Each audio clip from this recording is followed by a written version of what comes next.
আসসালামু আলাইকুম। কেমন আছেন সবাই? টমস ওয়ার্ল্ডের নতুন একটি ভ্লগ দেখার আমন্ত্রণ জানাই। ঘুম থেকে উঠে ভোরবেলা ছাদে গিয়েছি। ছাদে গিয়ে দেখলাম গাছে বেগুন ধরেছে। তো ছাদে গাছে পানি দিয়ে নেমে ডিম আনা হলো। ডিমগুলো আমি সাজিয়ে রাখছি। আমি কাজ করছি আর আমার পাশে নিহাম লিখছে। ওকে লিখতে দিয়ে আমি ডিমগুলো গুছিয়ে নিচ্ছি। ব্যস্ত দিনগুলোতে কিন্তু ডিম ছাড়া চলেই না। ডিম একটা লাইফ সেভার আমি মনে করি। অন্য কোনো কিছু রান্না করা না থাকলে ঝটপট ডিম রান্না করা যায় বা ডিম ভেজে ভাত খাওয়ানো যায়, নাস্তা খাওয়ানো যায়। তো এইজন্য ডিমটা সবসময় বাসায় থাকা জরুরি। সকালবেলা নিহাম স্কুলে গিয়েছিল। স্কুল থেকে আসার পরে ওকে হোমওয়ার্কগুলো সারিয়ে নিচ্ছি। ওর হোমওয়ার্ক করা শেষ। ওকে গোসল করতে পাঠিয়ে দিয়ে এবার আমিও চলে যাব রান্নাবান্নায়। সন্ধ্যার দিকে নিহামের বাবা আজকে নিহামের জন্য নতুন একটা হেলমেট কিনে এনেছে। তো সেই উদ্দেশ্যে আমরা নতুন হেলমেট পরে ঘুরতে যাব। আর নিহামও খুব বেশি এক্সাইটেড হেলমেট নিয়ে।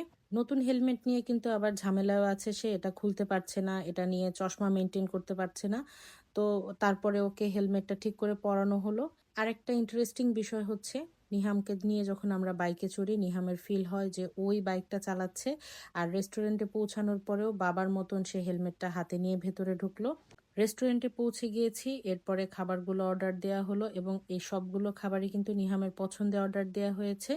খাওয়া দাওয়া শেষে আমরা বের হয়ে গেলাম, এরপরে বাসার উদ্দেশ্যে রওনা দিলাম। এরপরে আবার আমরা ঘুরতে ঘুরতে বাসায় চলে আসলাম আর আমার ভ্লগটা আমি এখানেই শেষ করছি। আপনাদের সাথে দেখা হচ্ছে আবার আমার নেক্সট ভ্লগে। সেই পর্যন্ত সবাই ভালো থাকবেন, সুস্থ থাকবেন। আল্লাহ হাফেজ।